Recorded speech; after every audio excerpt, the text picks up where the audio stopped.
heard, one second, Pulara, all through the day, we haven't heard one DMK leader or minister come out and say that we're going to take these charges very, very seriously. If there are allegations, possibility, we'll be looking at removing the minister as well. I haven't heard any DMK leader come out and say this. We've only heard the DMK talk about in the manner in which the minister was picked up. Let's address the elephant in the room first. Let's talk about the allegations. There are grave allegations.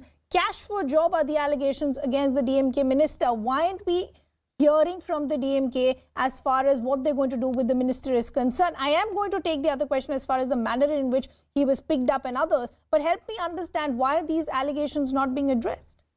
You see, one of the basic things is, as I've said at the start of my statement, that nobody is against any corruption inquiry. Do it. Make it even worse. Catch everybody who is corrupt.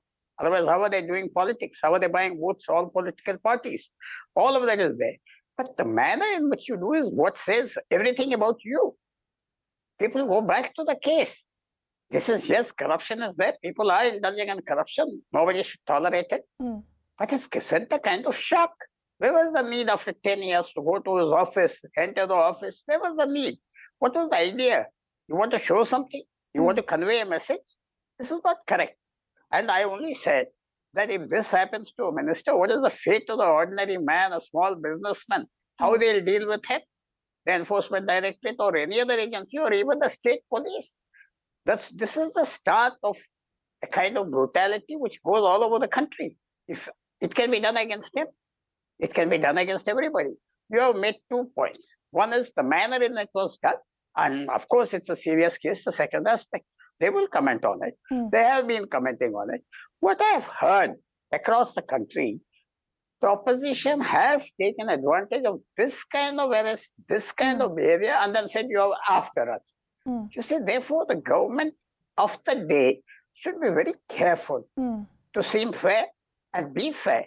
That is what is missing. You know, when all these allegations are flying, Pulara, what I find amusing is, and I just don't want to get the other cases in, but this is what I find very amusing. Every time the Enforcement Directorate or the central agencies are used, or they're involved in any particular case, if it's your own leader, we'll say the central agencies are being misused. This is a witch hunt. If the leader is not of your own party, we'll say let law take its own course. Why are we interfering as far as the work of the agencies are concerned? We can't have it both ways. Either we have faith in the work that the agencies are doing and we say we have nothing to hide, let law take its own course. Otherwise, you seem to be having an issue as far as any work that is being done as far as the agencies are concerned. But let me bring in R. Rajagopalan in the conversation as well. Rajagopalan, that's exactly what we've heard all through the day. The DMK is saying we don't have an issue as far as countering the allegations are concerned or even taking part as far as the investigation is concerned. But is this the manner in which the agency should have picked up the minister? Law is equal for everyone. It is not that it should be a VIP treatment.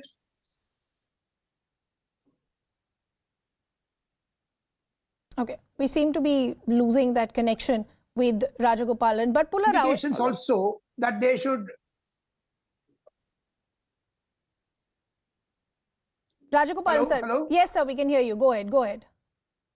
And apart from that, there is no special law for a minister or ordinary person. Law is equal. Whether Supreme Court or High Court, the law is equal. My understanding is we cannot argue, give a special treatment. What is the special treatment they need? They did corruption. They are all, accused in every case. The case has been going on for 8 years. In 8 years, he did not get any heart attack. Today only he is getting heart attack. You get a sympathy for that. And my understanding is it's a legal case, madam. Let us not politicize it. It's a legal case. Law is equal to everyone, whether it is Sonia Gandhi or Rahul Gandhi now, Mr. Rajagopalan, we don't want to comment on anybody's, personal health. It's for the doctors to take a final call whether this was done for sympathy or whether this is a serious concern, because that's the larger point that's being made by the DMK, that look at the manner in which he was picked up. He finally ended up in the ICU. What investigation will you do? Every but day, just help me everyone will understand have this. an heart Sir, attack. help me understand this. This case, as you rightly said, dates back to 2014. Litigation started a few years after that. He was a minister under the AIADMK at that point. From 2014 till 2023, if the allegations were so serious by the previous governments as well, why was there no action taken? The action has been taken. Same MK Stalin, as a leader of opposition, accused Mr. Senthil Balaji, who was in ADMK at that time. Same MK Stalin gave a representation to Panwarilal Purohit, the governor. The same government, now it is hunting on them. That is why double standard of DMK is today exposed. My understanding is it's not a political case, it's a legal case. He has cheated some 20 to 25% of employment scam, cash for employment scam. And this scam has been on for 8 years. Investigation is there over 8 years. And all through 8 years, he has been dodging the law. Today, the law caught up him. Whether it is VIP or ordinary person, the law is equal to everyone. Pularao, I want to understand this. The DMK government usually takes the higher moral ground, saying that we are a government that doesn't stand as far as any episode of corruption is concerned. Today, when you have your own minister in the dock, why don't you want to set an example? Why don't you say that we'll ask the minister to step down as far as till the investigation is over? If nothing is proven, you have all the political fodder to hit back at the BJP. But why are we not hearing the DMK take any responsibility rather than just indulging in political water words with the BJP, saying that, you know, the manner in which he was dragged, this is just vendetta politics. Let's just stick to the allegations. Why is the DMK not setting an example, saying we'll ask the minister to step down, let law take its own course? Are you asking me? Yes, Pularao. Hello? Pularao, can you hear me? Can you hear me, sir? Okay, we'll just try and fix that audio line with Pularao as well. But R. Rajagopalan, going back to the manner in which the minister was picked up, we're not just hearing this from the DMK, but many other within the opposition also who are saying the manner in which central agencies today are being misused. The DMK is saying the BJP realizes they have no value or presence as far as the state is concerned, and thus they're resorting to tricks like these by picking up their ministers. There is no trick, madam. There is no trick. Minister was on a walking spree yesterday morning when the Enforcement Directorate went to his house. He rushed to that place. He was having a jogging.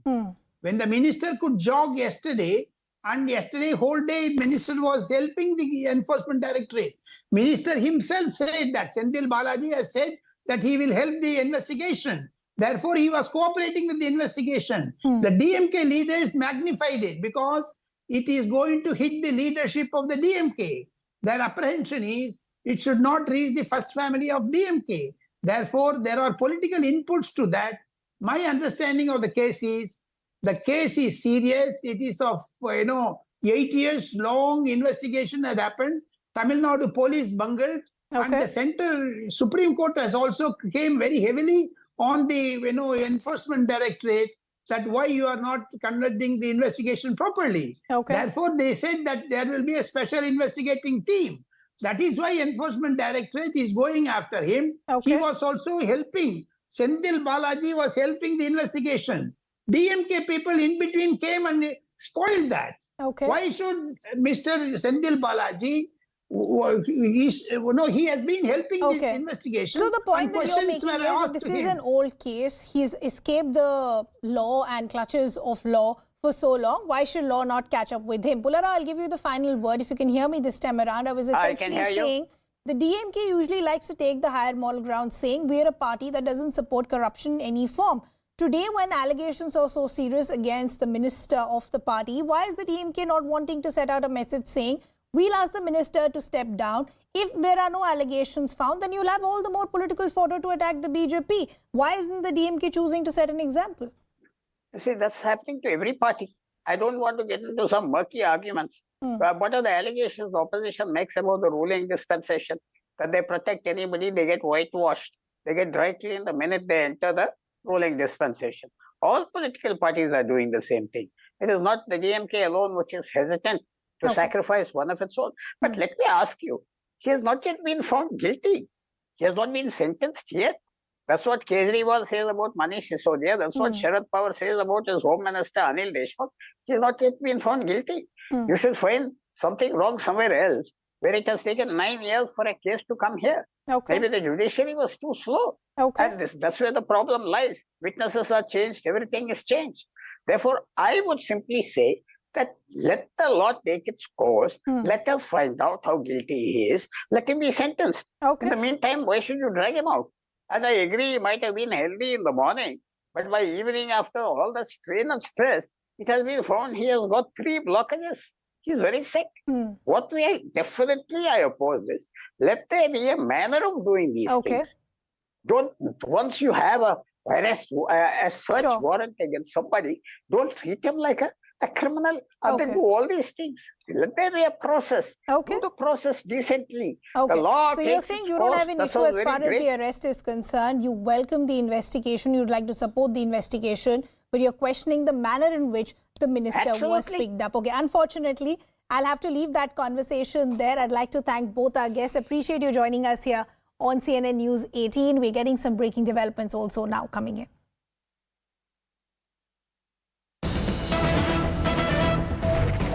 And this is some news coming in as far as the Bengal panchayat polls are concerned, where we now are understanding the BJP delegations met the state election commissioner in connection with the panchayat polls in Bengal. Remember, the panchayat polls have seen a lot of political war of words between the BJP and the TMC, right from the manner in which the dates have been announced, the process of nomination. Big allegations have been made by the BJP that their candidates are being intimidated, they're not being allowed to go for nomination. The BJP is also questioned as far as the law and order situation in the state is concerned. They've asked for deployment of central forces, where the TMC is just hit back saying that the BJP today is rattled because they just don't have enough candidates and the state police should be able to do their own job. Before we bring in our colleague, let's take a look at some reactions. रक्षा के लिए ये गांव की सरकार है पंचायत, ये लूटने नहीं दिया जाएगा। दादा, जिस तरह से यहाँ पे भी आप लोग आए हैं, इरिटेशन कर रहे हैं, वो बोल रहे हैं कि ऑपोजिशन जो है सबसे ज्यादा फाइन लगाए। अरे 21 तारीख विद्रोह का बात कर लेना।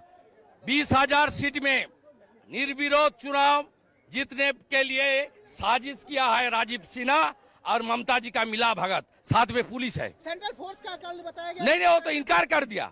वो तो इनकार कर दिया। मेरा साथ जो डिस्कशन अभी थोड़ी देर पहले हुआ, उसमें उन्होंने बताया जब हाईकोर्ट मुझे स्टैट्यूटरी पावर दे दिया और कोई सेंसिटिव बूथ नहीं है बंगाल में। बंगाल में कोई सेंसिटिव बूथ नहीं है, कोई जरूरत भी नहीं है सेंट्रल फोर्स का। ये Rajiv Sinha it's a great drunkard and a election commission office को अपना टीएमसी का फ्रंटल ऑर्गेनाइजेशन बना दिया।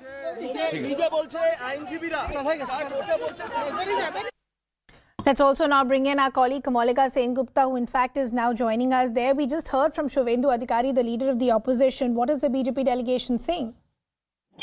The BJP delegation has given a letter to State Election Commission stating that 144 has been imposed in around 1 kilometer from the nomination center. But in most of the places, there are, according to BJP, there are TMC people who are crowding there and they are not allowing the others to cast nomination, to do their nomination.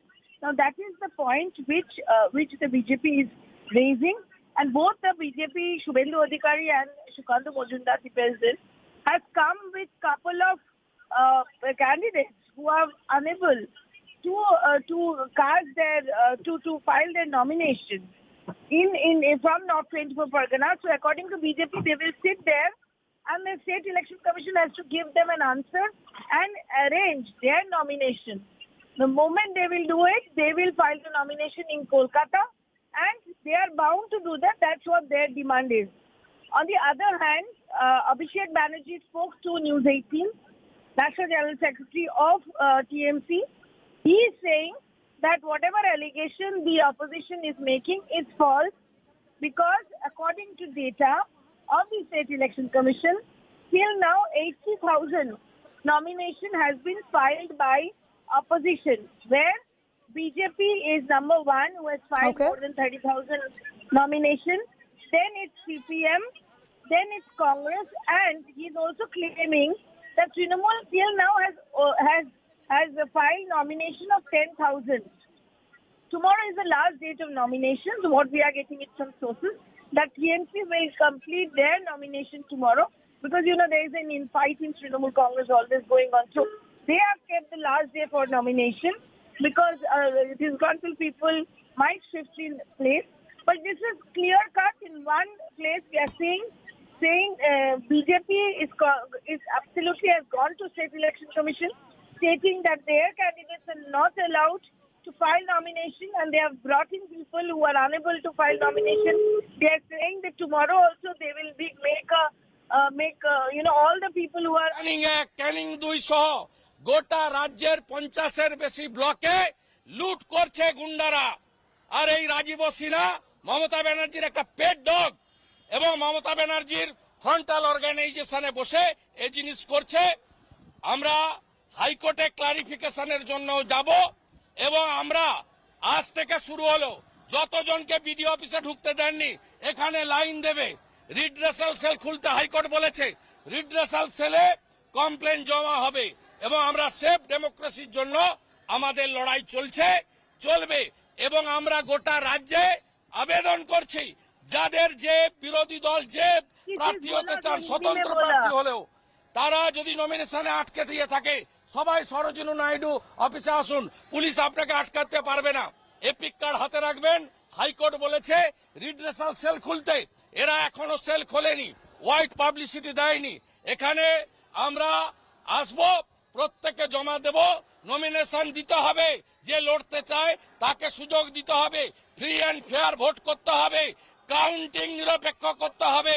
Mamata ব্যানার্জিকে লুট করতে দিচ্ছি না, লুট করতে দেব না, এটা আমাদের চ্যালেঞ্জ থাকলো, আমরা এটা করে দেখাবো। এবারের ভোট 13 আর 18-র মতো গুন্ডা তৃণমূলকে লুটতে দেবে না BJP. which is taking place, and they will sit there in State Election Commission, and they'll bring in more people who are unable to file nomination. Well, that was the leader of opposition, Shubhendu Adhikari, there hitting out at the state government. Kamalika Sengupta continues to be with us. Kamalika, what is also interesting is what Abhishek Banerjee, in fact, has told News 18. The allegation that has been coming in from the BJP is that our candidates are not being able to file the nomination. Now, the TMC is saying, if you look at the data, the highest number of nominations actually have come from the opposition. What are they saying as far as data is concerned? Yes, that's what the data of State Election Commission is. The State Election Commission data actually comes up with this, where we see that BJP is still now the highest nomination has been given by BJP, then CPM, then Congress, and then TMC. Now, TMC, we know that last day TMC will be filing all its nominations. But we will have to really see till the date when the last date of withdrawal of nomination. Because tomorrow the nomination will end, and then the scrutiny will take place. And then there is going to be a last date of withdrawal of nomination. So whether there is some pressure on withdrawing that nomination or not, that is to be seen. Last in 2018, more than 20,000 seats were uncontested. That is where we will have to really see till the end that what amount of seats are uncontested. Because that, that led to that violent theory in 2018. Sure. Yeah. This year, there are reports of So interesting data that is being quoted as far as the TMC is concerned, that we're debunking all the allegations of the BJP. Their candidates are filing nominations. In fact, the numbers are more than the TMC as well. We'll keep a close eye on all those developments. For now, we do have to slip into a very short break.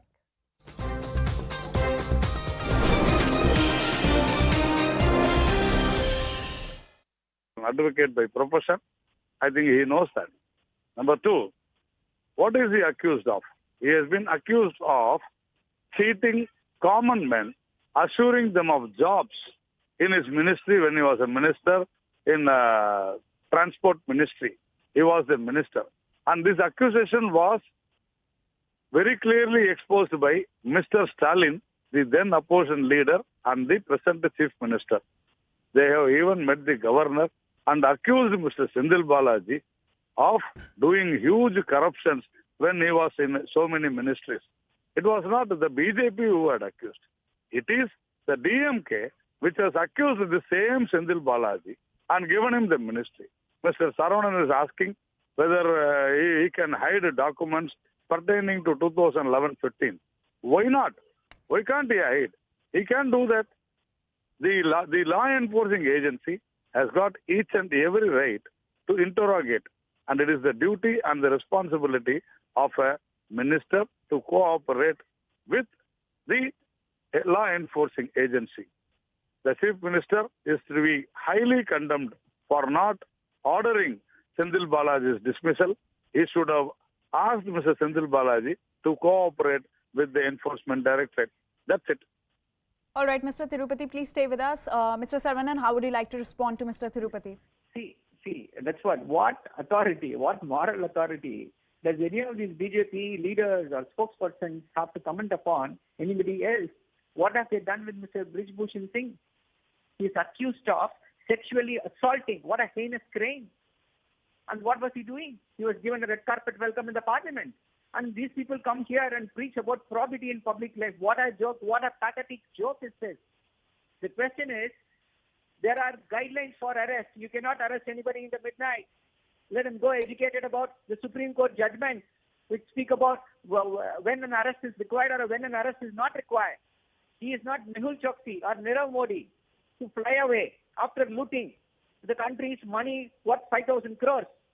The BJP remained a mute spectator. They were all, close allies of whom? Does the BJP have any answer for that? So let the BJP not preach. They are the most corrupt party India had ever seen. They are the corrupt party giving asylum to everybody, rapists and all other people. All right. Mr. Tirupati, your response on... I can understand. Yeah, I can understand the tension and emotion of, Mr. Saravanan, because Senthil Balaji is a milking cow for the DMK government now, though he was seen as a very big scamster and a very big corrupt person when they were in opposition. Now, it is very clear. It is very clear. It is very clear. Why are you supporting him? It is very clear. It was. Are you ashamed or not? Have some decency, have some manners to support Brijbhushan Singh? You keep quiet. When you are speaking, I was keeping All right, quiet. Mr. Saravanan, let's just stay with Senthil Balaji for now. I can understand your tension. I can understand your tension. I can understand your tension. Your milking cow has been stopped. Your milking cow has been halted. And common man's problem. Who gave whatever he has done to the wrestlers of this country? Come on, don't get excited. Don't get tense. Don't hide. Don't hide. Don't hide. Answer for this. Hide behind the dirty politics of the BJP. Stalin? What is your answer to Brijbhushan Singh? Was it not Mr. Stalin? I think the anchor has to control him, or I will get out. Will the Prime Minister resign? The anchor has to intervene and for not stop him. taking action against Brijbhushan Singh? When he was talking, I was keeping quiet. No. Answer this. You answer The problem this. is with the anchor. I think the anchor is there or not. Are you not ashamed of Brijbhushan Singh? I'm asking. If the anchor is not able to control, I don't think you have the right to conduct this show. All right. Of your MP? The anchor, what all Of right? your MP, Brijbhushan Singh? All right, Mr. Tirupati and Mr. Saravanan, thank you for speaking to CNN News 18 and expressing your views. We're crossing over to our correspondent Purnima Murli, who is with us on this story. Purnima, walk us through the latest updates in this story. Well, since 2:07 a.m. In the wee hours today, Senthil Balaji has been undergoing treatment here. He's kept under observation. There are several senior leaders who are coming here. We have A. Saravanan joining us. So, Senthil Balaji has been arrested by the ED and a lot of drama unfolded while he was being taken for the medical examination. Your reaction on this?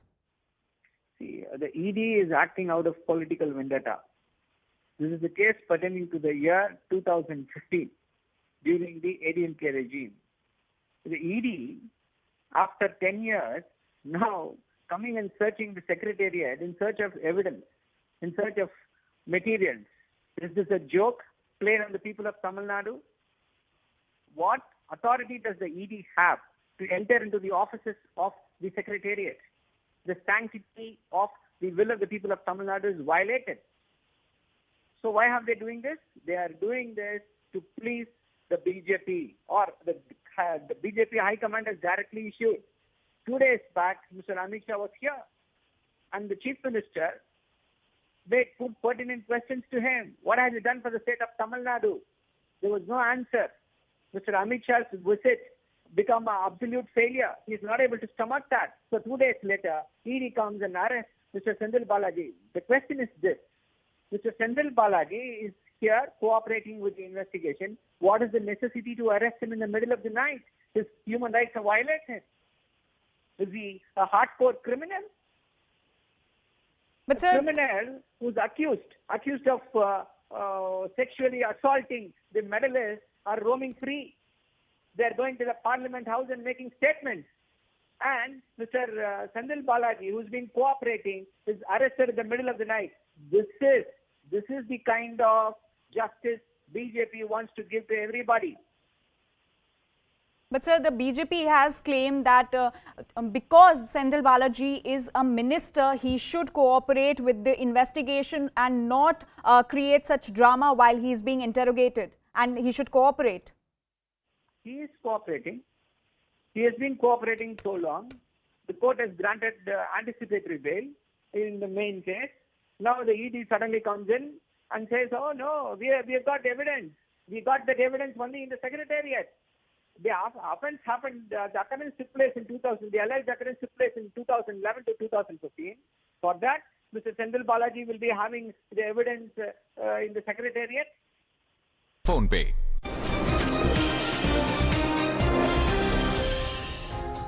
Welcome back. Thanks a lot for staying with us. We're getting some breaking developments now coming in. Some news that is coming in courtesy our investigations editor Manoj Gupta. Pakistan has been exposed once again. Pakistan has been accused of not protecting Afghan refugees. The Afghan government sources are telling us here at CNN News 18 that Afghan refugees are living a miserable life in Pakistan. They claim the refugees have not been given food, shelter and even wages. Afghan government sources also telling us that Pakistan has violated the UNHCR Code of Conduct. Let's also now bring in our colleague Abhishek Jha, who in fact is joining us on the broadcast. Abhishek, what are sources within the Afghan government telling us about the condition of Afghan refugees in Pakistan? You see, Afghan refugees in Pakistan, it's a very old problem of in Pakistan. In fact, the whole process started way back in 80s, since the whole Afghanistan's internal security affairs deteriorated. A lot of people started moving abroad, and in Pakistan became easiest escape route for many of Afghans to escape from the atrocities of the erstwhile government of Afghanistan in 80s and 90s and subsequent era. Now the problem is that in the recent months, we have seen a very rigid crackdown on Afghan refugees started by Pakistani officials on the pretext of that many of them are involved in illegal activities or terrorist activities. About 0.75, that is up to like 750,000 Afghan refugees are their registration has not been renewed on the pretext that they don't deserve to be there. There are about 1,100 Afghan refugees who have been deported recently. About 800 have been in jail. And then the conditions that they are living in jail are very inhuman. They are meted with a lot of atrocities and tortures and beating by the police officials in Afghanistan, in Pakistan also. So clearly, Pakistan has failed to respect the 80s arrangement between United Nations and Pakistan about the Afghan refugees, and this is sort of in violation of international human rights, conventions. Also, when Afghani refugees who are living in Pakistan, very much registered under UN, are not being given all the rights and basic social living conditions in Pakistan. Okay, Abhishek, we'll have to leave that conversation there. Thanks a lot for getting us all those details. Shifting our focus to some other breaking developments now coming in. And some news now coming in from Tamil Nadu. This is as far as the arrest of the DMK minister Senthil Balaji is concerned, where we now understanding the order on his bail application, in fact, has been reserved. So that's the update that's coming in. Remember, we've also accessed the remand copy of Senthil Balaji. We'll put out those details as well. But as of now, we're understanding as far as the bail application was concerned, that order has been reserved. Remember, since morning, we've seen political war of words between the DMK and the BJP after the arrest of the DMK minister Senthil Balaji after he was quizzed by the Enforcement Directorate for hours together. This is in the matter of cash for job scam is concerned. Mugilan, our colleague, is now joining us on the broadcast. So Mugilan, we're understanding the order on the bail application has been reserved. Is that correct? Yes, as of now, the orders on the bail petition has been reserved by Justice Ali. We have seen as soon as the judicial custody was granted till 28th of this month, the Senthil Balaji's side moved a bail petition, and the hearing on that petition also came to fore, and we have seen that the advocates who appeared for Senthil Balaji claimed that the arrest itself is illegal. The notice was not served before he was arrested, and he was tortured for more than 24 hours is what the argument has been put forth by the Senthil Balaji side, and they have also stated either none of his family members were allowed when the inquiry was underway, and they have also stated Senthil Balaji was not given access to his advocate also, and they have also said stated that he has been kept in custody illegally for last 24 hours, and followed by that ED made this submission stating that they have gone through all the sections, they have a strong case under PMLA, and they have all the details to prove that this Minister Senthil Balaji entered into a collusion with several corporation managers, that is corporation managers, is what the argument that was put forth by the ED, and the ED also moved a petition seeking police custody for 15 days. And as soon as the petition was moved, that is the police custody petition was moved by the ED, the judge reserved the order stating that tomorrow the petition regarding the police custody will be heard first. Then the judgment on the so as Mugilan is pointing out, the Sessions Court there reserving the order as far as the bail plea is concerned. Tomorrow will be a crucial day as far as this case is concerned. We'll keep a very close eye on all those developments. For now, slipping into a very short break.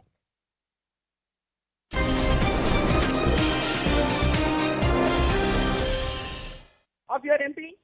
Are you not ashamed of your MP, Brijbhushan Singh? All right, Mr. Tirupati and Mr. Saravanan, thank you for speaking to CNN News 18 and expressing your views. We're crossing over to our correspondent Purnima Murli, who is with us on this story. Purnima, walk us through the latest updates in this story.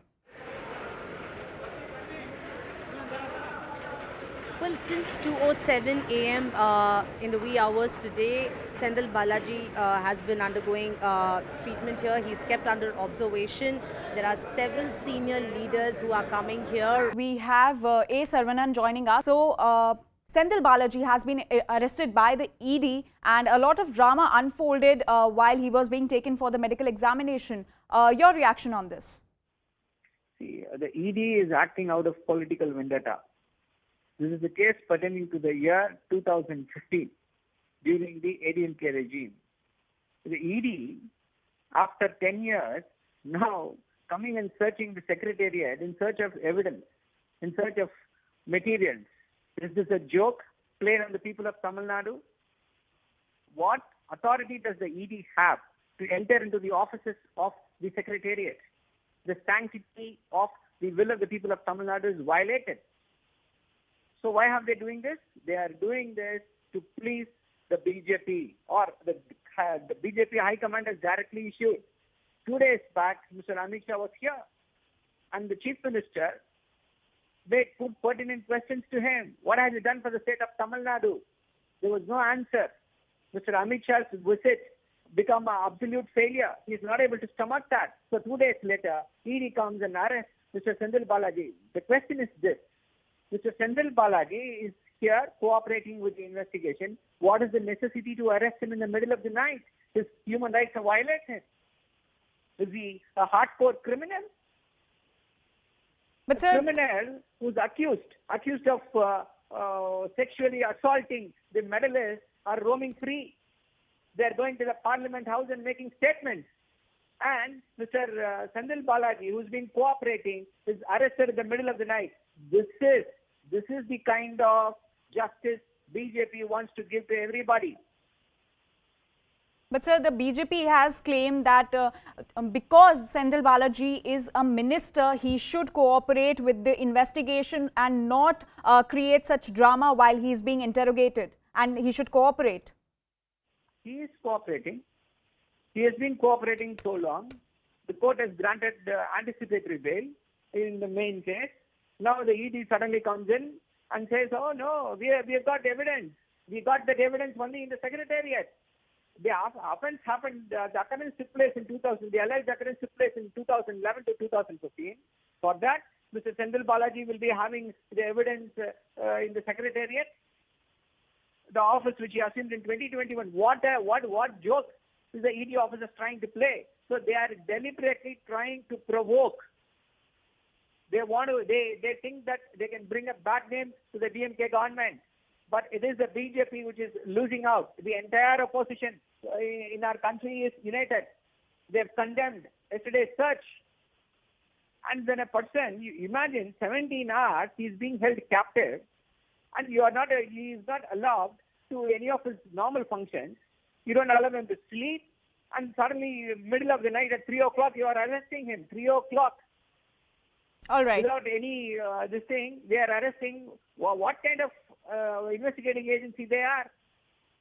All right. Mr. Saravanan, please stay with us. We also have BJP's Narayanan Tirupati joining us. Sir, a very good morning to you. So we have DMK's A. Saravanan with us, who claims that this arrest of Senthil Balaji is illegal, and in fact he has also claimed that this is a vendetta against DMK by the centre. Your reaction on this? No law prevents the law enforcing agencies to arrest anyone at the 3 o'clock in the morning. First of all, Mr. Saravanan is also an advocate by profession. I think he knows that. Number two, what is he accused of? He has been accused of cheating common men, assuring them of jobs in his ministry when he was a minister in transport ministry. He was the minister. And this accusation was very clearly exposed by Mr. Stalin, the then opposition leader, and the present chief minister. They have even met the governor and accused Mr. Senthil Balaji of doing huge corruptions when he was in so many ministries. It was not the BJP who had accused. It is the DMK which has accused the same Senthil Balaji and given him the ministry. Mr. Saravanan is asking whether he can hide documents pertaining to 2011-15. Why not? Why can't he hide? He can do that. The law enforcing agency has got each and every right to interrogate, and it is the duty and the responsibility of a minister to cooperate with the law enforcing agency. The chief minister is to be highly condemned for not ordering Senthil Balaji's dismissal. He should have asked Mr. Senthil Balaji to cooperate with the Enforcement Directorate. That's it. All right, Mr. Tirupati, please stay with us. Mr. Saravanan, how would you like to respond to Mr. Tirupati? See, that's what authority, what moral authority does any of these BJP leaders or spokespersons have to comment upon anybody else? What have they done with Mr. Brij Bhushan Singh? He is accused of sexually assaulting. What a heinous crime. And what was he doing? He was given a red carpet welcome in the parliament. And these people come here and preach about probity in public life. What a joke, what a pathetic joke is this. The question is, there are guidelines for arrest. You cannot arrest anybody in the midnight. Let them go educated about the Supreme Court judgments, which speak about when an arrest is required or when an arrest is not required. He is not Mehul Choksi or Nirav Modi to fly away after looting the country's money worth 5,000 crores. The BJP remained a mute spectator. They were all, close allies of whom? Does the BJP have any answer for that? So let the BJP not preach. They are the most corrupt party India had ever seen. They are the corrupt party giving asylum to everybody, rapists and all other people. All right. Mr. Tirupati, your response on... I can understand. Yeah, I can understand the tension and emotion of, Mr. Saravanan, because Senthil Balaji is a milking cow for the DMK government now.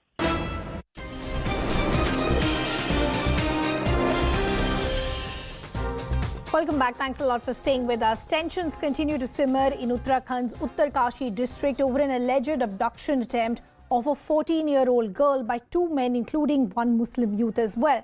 Posters threatening Muslim traders to shut shops and leave the state by the 15th of June were reported in Uttarkashi's Porola market. Hindu organizations in Dehradun had called for a panchayat, but permission has been denied for the panchayat tomorrow. Cops even conducted a flag march. In Porola of Uttarakhand, where the peace march is currently underway to maintain the law and order situation in the entire region. And this is ahead of the calls for Mahapanchayat, which has been given by some of the Hindu outfits. At the same time, Section 144 has been imposed in the entire region. So nobody is allowed to gather beyond 5 persons in a particular area. So as of now, this is the confidence building measure which can be seen on the streets of Porola, which falls in Uttarakhand of the Uttarakhand state, where many of the police personnel can now be seen on the ground zero. So there is this message which is being trying out by the administration, that everybody have to maintain the peace and order in this entire region. At the same time, the Hindu outfits are saying that despite the prohibition, they are going to continue with the calls for Mahapanchayat, but the time and venue is yet to be decided. Shifting focus then, an unprecedented moment in American history unfolded on Tuesday when former President Donald Trump surrendered before a federal courthouse in Miami to face charges under the Espionage Act for illegal possession and manhandling of classified information, including U.S. nuclear capabilities, sensitive communication with foreign leaders, and nuclear proficiency of an unnamed foreign country. He was taken into custody by U.S. Marshals but was released immediately after he pleaded not guilty. CNN's Caitlin Polans is now joining us from Miami. Caitlin, we appreciate you taking out the time and joining us here. This is unprecedented and historic in many ways. Talk to us about how did the indictment unfold and how damning are these charges?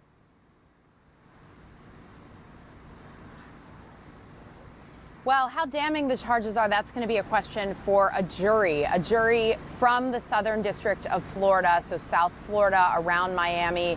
And those people will be the people hearing the evidence and deciding whether Donald Trump is guilty of the crimes he's accused of. But at this stage, we have a 44-page document laying out much of the evidence that the Justice Department believes backs up their case. And it is extremely detailed. There are photographs of boxes that prosecutors say contain classified material at Donald Trump's resort in South Florida, Mar-a-Lago, after he left the presidency. And those boxes, there are some photos showing them spilled on the floor. They also have testimony from others who worked for Trump, even a defense lawyer of his, speaking about how he believed that Donald Trump was trying to get rid of the boxes, and that there were several instances that the Justice Department could find where, as they were trying to get Trump to turn these documents over back to them after he left the presidency, that he took steps not to do that, to hide them, essentially, or to make sure the Justice Department didn't find out what he has. Now, the reason that this is a crime is because you can be the former president of the United States, but classified and national security records, that is something it is against the law to have in an unsecured location outside the protection of the U.S. government. And that is what Trump is accused of doing. Oh, absolutely. I want to understand what happens from here on. Donald Trump has pled not guilty. So what happens next now?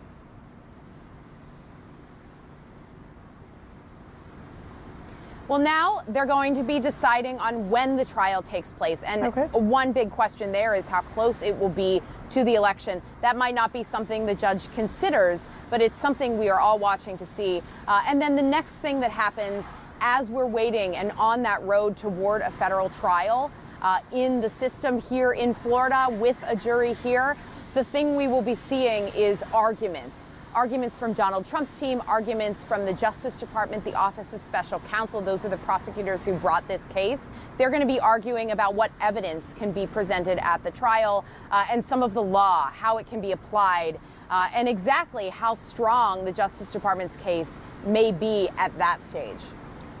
You know, all eyes are how does this impact as far as 2024 elections are concerned. I want to understand, how does this indictment actually prevent the former president from campaigning or even taking office?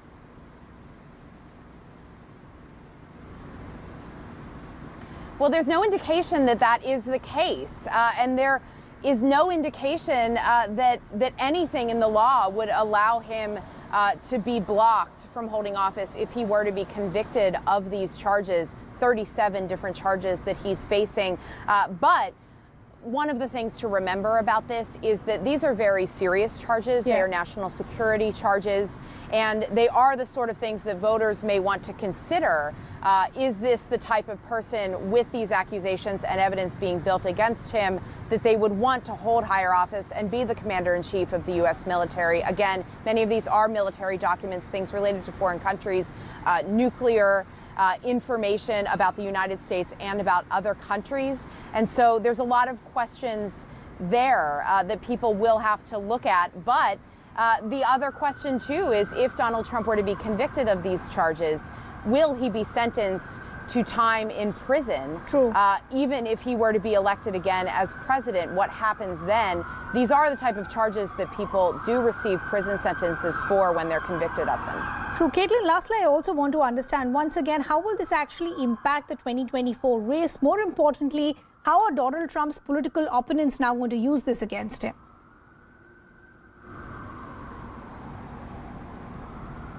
Well, some are already, and we are already seeing some members of the Republican Party who are running for president, including his own running mate, his vice president during his time in office, Mike Pence, coming out and essentially distancing himself from Trump as they're both now on the campaign trail officially. So there will be a lot of politics around this, and Donald Trump has already tried to make these moments in court, which are strictly legal proceedings with much formality of the justice system and the federal judiciary around them. He's already making them into campaign events. There were protesters here on the ground surrounding the federal courthouse, supporters of Donald Trump, especially yesterday as the proceedings were going on inside. And then Trump took the opportunity in Miami to go visit a fairly famous restaurant here to make an appearance with his co-defendant to talk to whom he believed were supporters that would be there, and then gave a speech last night.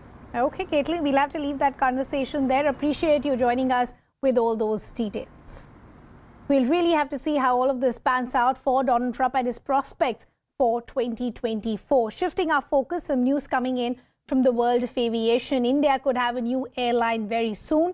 Jetwings Airlines today announced their launch, and they claim to be India's first airline from and for the Northeast. The airline wants to serve the underserved areas of the Northeast and then expand to other areas in India.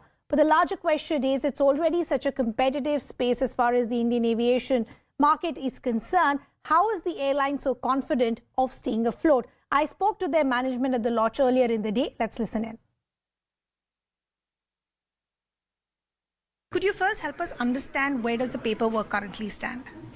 So we have just got their licenses, we have got the NOC, and so now we just need to wait for the aircrafts, and once the aircraft comes, we'll get our AOP, and as soon as we get the AOP, we'll be on air. Okay, so you're saying you're hopeful as far as the paperwork and documentation is concerned. Where do the talks with the DGCA stand as far as the AOP is concerned? So that is, DGCA is the supreme.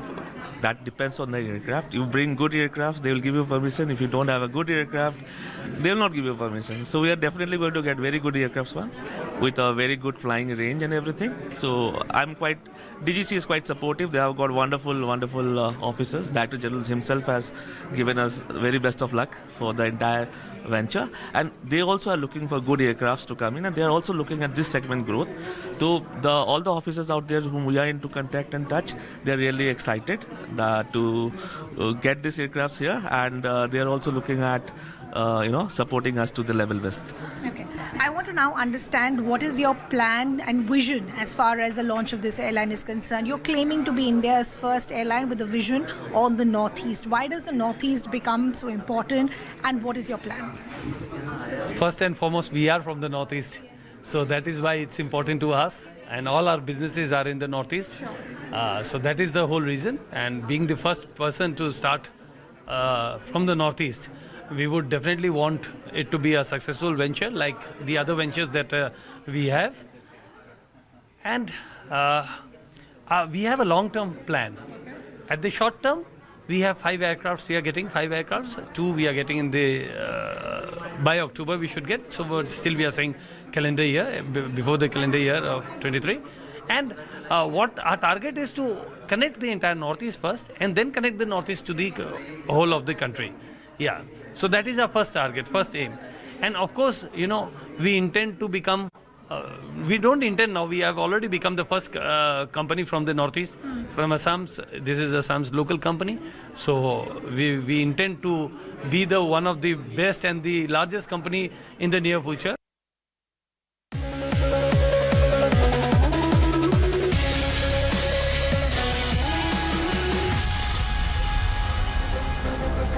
Welcome, I'm Griha Atul Siddiqui and you're watching Viewpoint. Now dear viewers, this evening we talk about the breaking news from Tamil Nadu that has sent shock waves through the state's political landscape.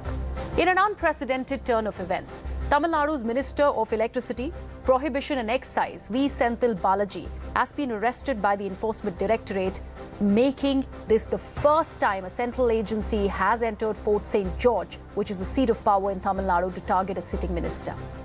The significance of this arrest cannot be understated. At just 47 years old, Senthil Balaji is one of the youngest ministers in the DMK cabinet and wields considerable influence in Western Tamil Nadu. His controversial arrest is part of a widening investigation into a murky job racket scandal that dates to his tenure as the transport minister under the previous AIADMK regime.